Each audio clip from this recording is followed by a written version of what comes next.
நாட்டின் மொத்த பரப்பளவில் கொய்யா 2.5 லட்சம் ஹெக்டேர் சாகுபடி செய்யப்படுகின்றது. சுமார் 2.27 லட்சம் டன்கள் உற்பத்தி செய்யப்படுகின்றது. இது ஆப்பிள் பழத்துக்கு நிகரான சத்துக்களையும் சுவையையும் கொண்டிருப்பதால் ஏழைகளின் ஆப்பிள் என கொய்யா அழைக்கப்படுகின்றது.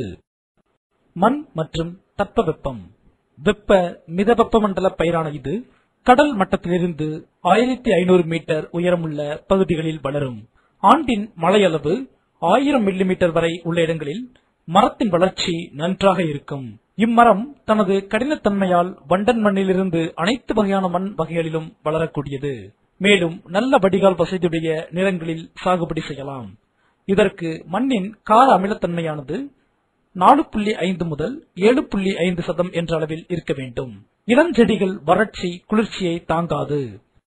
ரகங்கள்னு பார்த்தோம்னா லக்னோ 49, அலகாபாத் சபேதா, ஹரிஜா, ஹாப்பிள், பனாரசி, அர்கா, மிருதுலா, அமுலியா, சிட்டிடார், ரெட் பிளஸ், சபேத் ஜாம், கோகிர் சபேதா, லலித் ஸ்பேதா.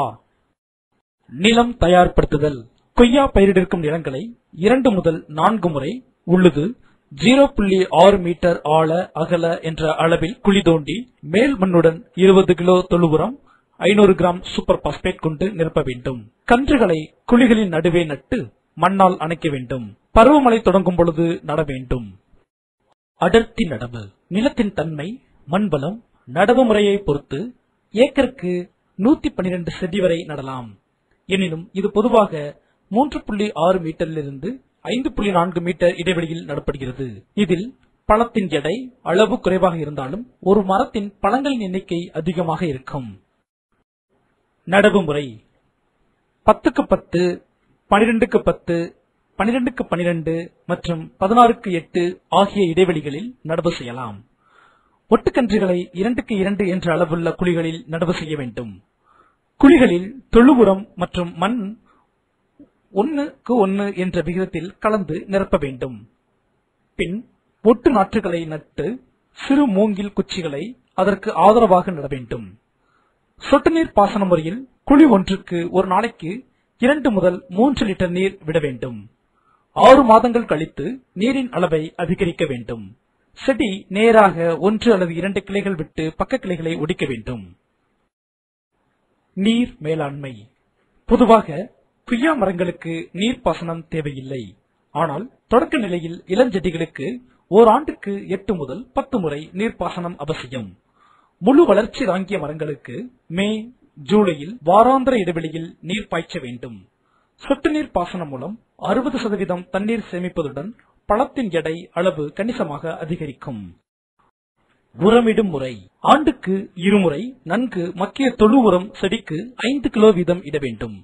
மேலும் மண்புழு உரம் இடுதல் நல்லது.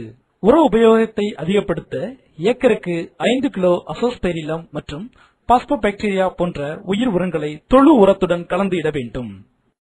நோய்களிலிருந்து பாதுகாக்க சூடோமோனோஸ் மற்றும் ட்ரைகோடெர்மா ஆகிய உயிரியல் பாதுகாப்பு மருந்துகளை ஏக்கருக்கு தலா 5 கிலோ வீதம் இட வேண்டும். முதல் 2 ஆண்டுகளுக்கு செடியில் வரும் பூக்கள் மற்றும் காய்களை அகற்ற வேண்டும். 2 ஆண்டுகளுக்கு பின் காய்க்க அனுமதிக்கலாம். 100 கிராம் தழைச்சத்து, 40 கிராம் மணிச்சத்து, 40 கிராம் பொட்டாஸ் ஆகிய உரங்களை நட்ட 6ஆம் ஆண்டில் கொடுக்க வேண்டும். தழைச்சத்து, பொட்டாஸ், சாம்பல் சத்தை 2 பாகங்களாக முறையே ஜனவரி, ஆகஸ்ட் மாதங்களில் அளிக்க வேண்டும். நுண்ணூட்ட சத்துக்கள். பூக்கள் பூக்கும் முன்பு போரிக் அமிலம், ஜிங்க் சல்பேட் போன்ற கலவையை இலை வழியாக தெளிப்பதன் மூலம் பழத்தின் அளவு, மகசூலை அதிகரிக்க முடியும். காப்பர் சல்பேட் தெளிப்பதன் மூலம் தாவரங்களின் வளர்ச்சி, மகசூலை அதிகரிக்கலாம். பின்சை நேர்த்தி. களைகள் பெரும்பாலும் பாதிப்பை ஏற்படுத்தி 30 முதல் 40% வரை மகசூலை குறைக்கின்றது. களைக்கொல்லியாக கிராமக்சோன் தெளிக்க வேண்டும். பழத்தோட்டத்தில் மண் வளத்தை மேம்படுத்த 2 முதல் 3 முறை நிலத்தை உழ வேண்டும். மேலும் ஆண்டுக்கு 2 முறை மூடாக்கு காகித விரிப்பு மூலம் மண்ணின் ஈரத்தன்மையை பாதுகாக்கலாம். ஊடுபயிர்கள்.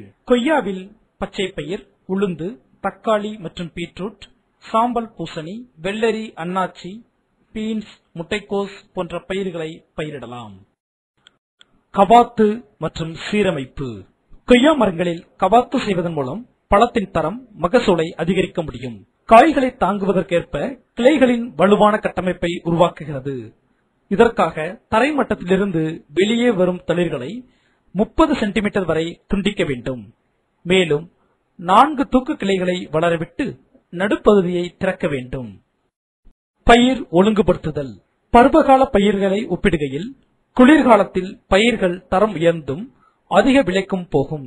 எனவே விவசாயிகள் பெரும்பாலும் பூக்களை கிள்ளிவிடுவதன் மூலம் பருவகால பயிர்களை தவிர்க்கின்றனர். இதற்காக மாலிக் அமிலம், நாப்தாலிக் அமிலம் மற்றும் 2.4D ஆகியவற்றை பயன்படுத்தலாம். வேர்களை கவாத்து செய்வதன் மூலமும் வேர்களை பயிர் பாதுகாப்பு. பல ஈக்களை கட்டுப்படுத்த மாலத்தியான் 1 லிட்டருக்கு பாஸ்பம்டான் 0.5 மில்லி மருந்தை நீரில் கலந்து தெளிக்க வேண்டும். மாவுப்பூச்சியை அழிக்க மாலத்தியான் 1 லிட்டருக்கு 2 மில்லி மரத்தை சுற்றி பாலித்தீன் பையை கட்டுவதன் மூலம் தடுக்கலாம். நோயை பொறுத்தவரை வேரழுகல், இலைப்புள்ளி நோய் அதிக அளவில் சேதம் ஏற்படுத்தும். இதனை கட்டுப்படுத்த குயினால் சல்பேட்டை ஊசி மூலம் செலுத்தியும் காப்பர் ஆக்சிகுளோரைடையும் 1 லிட்டருக்கு 2 மில்லி என்ற அளவில் கலந்து பயன்படுத்தலாம். வாடல் நோய். இந்நோயானது 5 வயதுக்கு மேற்பட்ட மரங்களில் தோன்றுகிறது. இந்நோயினால் பாதிக்கப்பட்ட மரங்களின் இலைகள் மஞ்சள் நிறமாக மாறும். பின் இலைகள் பழுத்து கீழே உதிர்ந்துவிடும். பாதிக்கப்பட்ட கொய்யா மரங்களிலிருந்து புதுத்தளிர்கள் மற்றும் பூக்கள் தோன்றாது. பாதிக்கப்பட்ட மரங்களிலிருந்து தோன்றும் காய்கள் சிறியதாகவும் கல் போன்று கடினமானதாகவும் இருக்கும். வேர் பகுதி அழுகியும் பட்டைகள் எளிதாக உரிந்துவிடும் நிலையில் காணப்படும். முற்றிய நிலையில் மரக்கிளைகளில் உள்ள இலைகள் அனைத்தும் முதிர்ந்துவிடும். மரம் முழுவதும் வாடி பின்பு இறந்துவிடும். வாடல் நோய் மேலாண்மை. களை செடிகளை அப்புறப்படுத்தி வயல்வெளிகள் சுற்றுப்புறங்களை சுத்தமாக பராமரிக்க வேண்டும். தேவையான உரம் மற்றும் நீர் அளித்து மரத்தை வீரியத்துடன் பராமரிக்க வேண்டும்.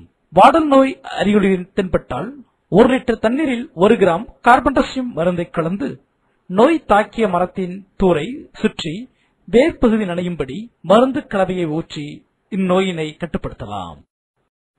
எலிக்காது இலை நோய். பரவலாக மரத்தின் கிளைகளில் உள்ள இலைகள் பொன் மஞ்சள் நிறமாக மாற்றமடைந்து உதிர்ந்து விடுகின்றன. மேலும் ஒரு சில கிளைகளில் வழக்கமான இலைகளை விட எலியின் காது போன்ற வடிவம் கொண்ட சிறு சிறு இலைகள் காணப்படுகின்றன. இதனால் மகசூல் குறைவு ஏற்பட்டு நாளடைவில் மரங்கள் பட்டுப்போகவும் வாய்ப்பு உள்ளது. இது போன்ற பாதிப்பு நுண்ணூட்டச்சத்தின் குறைபாட்டினால் ஏற்படுகிறது. எலிக்காது இலை நோயினை கட்டுப்படுத்த துத்தநாகம் sulphate, magnesium sulphate, manganese sulphate போன்றவற்றினை தலா 5 கிராம் வீதம் எடுத்து காப்பர் சல்பேட், ஃபெரஸ் சல்பேட் ஆகியவற்றினை தலா 2.5 கிராம் என்றவாறு 1 லிட்டர் தண்ணீரில் கரைத்து 4 முறை தெளிக்க வேண்டும். முதல் முறை துளிர் பருவத்தில் தெளித்து 1 மாத இடைவெளிக்கு பிறகு பூக்கும் பருவம், பின்பு பிஞ்சு பிடிக்கும் பருவம் மற்றும் காய் பருவம் ஆகிய தருணங்களில் கைத்தளிப்பான் கொண்டு காலை அல்லது மாலை வேளைகளில் தெளிக்க வேண்டும். காய் துளைப்பான். புழுக்களானது கொய்யா காய்களில் துளையிட்டு சென்று உண்டு பின்பு காய்ந்து பழுக்கும் முன்னரே விழுந்துவிடும். புழுவானது பழுப்பு நிற தலையையும் இளஞ்சிவப்பு உடலில் சிறு மெல்லிய உரோமங்களையும் பெற்றிருக்கும். தாய்ப்பூச்சி சிறியதாக மஞ்சள் நிற இறக்கையில் நிறைய கருப்பு புள்ளிகளுடன் இருக்கும். ஆண் பூச்சி உடம்பின் பின்பகுதியில் நுனியில் கருமையான முடிக்கொத்தும் காணப்படும். காய் துளைப்பானை கட்டுப்படுத்த பழ-ஈ. புழுக்கள் மற்றும் ஈக்கள் பாதி கனிந்த பழங்களையே தாக்கும். பழத்தின் மீது முட்டையிட துளைகள் காணப்படும். பழத்திலிருந்து துர்நாற்றம் வீச துவங்கும். இப்பூச்சியின் கால்கள் மஞ்சள் நிறமாகவும் ரெக்கைகள் பழுப்பு நிறமாகவும் காணப்படும். பழ-ஈயினை கட்டுப்படுத்தும் முறை. தாக்கப்பட்ட பழங்களை எடுத்து அழித்துவிட வேண்டும். கோடை உழவு செய்யும் பொழுது பழ-ஈயின் கூட்டுப்புழுக்களை அழிக்க வேண்டும். மெத்தில் யூனஜினால் கவர்ச்சி பொறியை ஹெக்டேருக்கு 10 வீதம் வைத்து பழ-ஈக்களை கவர்ந்து அழிக்கலாம். மரப்பட்டை புழு. பட்டை துளைப்பான் இளம் வயது மரங்களை அதிக அளவில் தாக்குகிறது. புழுவானது மரப்பட்டையை துளைத்து உள்ளே சென்று வலைப்பின்னலை உருவாக்கி உணவு கடத்தும் திசுவை உண்கிறது. புழு இரவு நேரங்களில் மட்டும் மரப்பட்டையை உண்கிறது. பகல் நேரங்களில் மரத்துளைகளில் மறைந்து வாழ்கிறது. இப்புழுவானது பழுப்பு நிறத்தில் இருக்கும். வண்டு மஞ்சள் நிறமுடையது.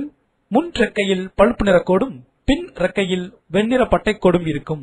ஆண் வண்டானது சிறியதாகவும் பெண் வண்டானது பெரியதாகவும் காணப்படும். தேயிலை கொசு. இலை மற்றும் பூங்கொத்துகளில் நுனிக்கருத்துகள் வாடிவிடும். பூச்சி சாறு உறிஞ்சிய இடங்களில் ஈரமான பழுப்பு நிற கசிவு தெரியும். இப்பூச்சியானது செந்து நிற உடலில் கருநிற தலையை கொண்ட மெல்லிய நாவாய் பூச்சியாக காணப்படும். தாக்கப்பட்ட பகுதிகளை சேகரித்து அளிக்க வேண்டும். பூக்கும் தருணத்தில் மாதத்திற்கு இருமுறை மாலத்தியான் 50 EC 0.2% அல்லது எண்டோசல்பான் 35 EC 0.07% ஏதாவது ஒரு மருந்தினை தெளிக்க வேண்டும். பச்சை செதில் பூச்சி. இதன் குஞ்சுகளும் தாய்ப்பூச்சிகளும் இலைகளின் சாறுகளை உறிஞ்சும். இலைகள் மஞ்சளாக மாறும். இப்பூச்சியானது இளம் மஞ்சள் நிறத்தில் காணப்படும். பூச்சிகள் தட்டையாகவும் நேர்ப்பாகவும் லேசாக குவிந்தும் மஞ்சள் கலந்த பச்சை நிறமாகவும் இருக்கும். தாக்குதல் ஆரம்பிக்கும் பருவத்திலேயே கிளைகளை வெட்டி அழித்துவிட வேண்டும். மோனோக்ரோட்டோபாஸ் 1 மில்லியினை 1 லிட்டர் நீரில் கலந்து அல்லது 2 வாரங்கள் கழித்து மரத்திற்கு 20 என்ற விகிதத்தில் கிரிடோலேமஸ் மான்ட்ரோசரி பொறிவண்டை விடலாம். மாவு பூச்சி. இலை மற்றும் காய்களின் மீது அடை அடையாக மாவு போன்று காணப்படும். முதிர்ந்த இலைகள் மஞ்சள் நிறமாக காணப்படும். பெண் பூச்சியின் பின்பகுதியில் நீண்ட வால் போன்று காணப்படும். முட்டை குவியலையும் குழுக்களையும் எடுத்து அழிக்க வேண்டும். கூட்டமாக காணப்படும் புழுக்களை தீயிட்டு அழிக்க வேண்டும். விளக்குப்பொறி வைத்து கவர்ந்து அழிக்கலாம். மெத்தில் டெமட்டான் 25 EC 0.05% அல்லது டைமித்தோயேட் 30 EC 0.06% கலந்து தெளிக்க வேண்டும். அல்லது மரத்திற்கு 20 என்ற விதத்தில் கிரிப்டோலமஸ் மான்ட்ரோசரி பொறிவண்டை விட வேண்டும். வெள்ளை ஈ. குஞ்சுகளும் தாய்ப்பூச்சிகளும் இலைகளில் உள்ள சாற்றை உறிஞ்சும். பூச்சிகளில் தேன் போன்ற கழிவுப் பொருள்களின் படிவால் இலை மற்றும் பூங்கொத்துகளில் கருமையான பூசணம் வளரும். இலைகள் மஞ்சளாக மாறும். தாக்கப்பட்ட இலைகள் உதிர்ந்துவிடும். இப்பூச்சி சிறு வெண்ணிற பூச்சிகள். வயலை சுத்தமாக வைத்திருக்க வேண்டும். களைகளை அகற்ற வேண்டும். மஞ்சள் வண்ண ஒட்டுப்பொறி வைத்து பூச்சிகளை கவர்ந்து அழிக்கலாம். தாக்குதல் அதிகமாக இருந்தால் இமிடோக்ளோபிரேட் 200 SL 0.01% அல்லது ட்ரைஅசோபாஸ் 40 EC 0.06% கலந்து தெளிக்க வேண்டும். வேப்ப எண்ணெய் 3% அல்லது வேப்பங்கொட்டை சாறு 5% கலந்து தெளிக்கலாம். கிரிப்டோலமஸ் மான்ட்ரோசரி பொறிவண்டை விட்டு கட்டுப்படுத்தலாம். என்கார்சியா சைட்டரிஸ், என்கார்சியா காடல்பே ஆகிய ஒட்டுண்ணிகளை விட்டும் கட்டுப்படுத்தலாம். அறுவடை. பதியன், காற்றடுக்குதல், ஒட்டுக்கட்டுதல் மூலம் நடப்பட்ட மரங்கள் 2 முதல் 3 ஆண்டில் காய்க்க தொடங்கும். பொதுவாக காய்களை பழுக்கும் நிலையில் மரத்தில் தக்க வைக்க கூடாது. அடர் பச்சை நிறத்திலிருந்து வெளிரிய பச்சை அல்லது மஞ்சள் கலந்த பச்சை நிறமாக மாறும் பொழுதே அறுவடை செய்ய வேண்டும். ஒட்டுக்கட்டிய ஒரு மரத்திலிருந்து 350 கிலோ வரை மகசூல் கிடைக்கும். 5 முதல் 7 ஆண்டுகள் வரை தொடர்ந்து மகசூல் கிடைக்கும். நாற்றுகள் மூலம் சாகுபடி செய்யப்படும் ஒரு மரத்திலிருந்து 90 கிலோ பழங்கள் கிடைக்கும்.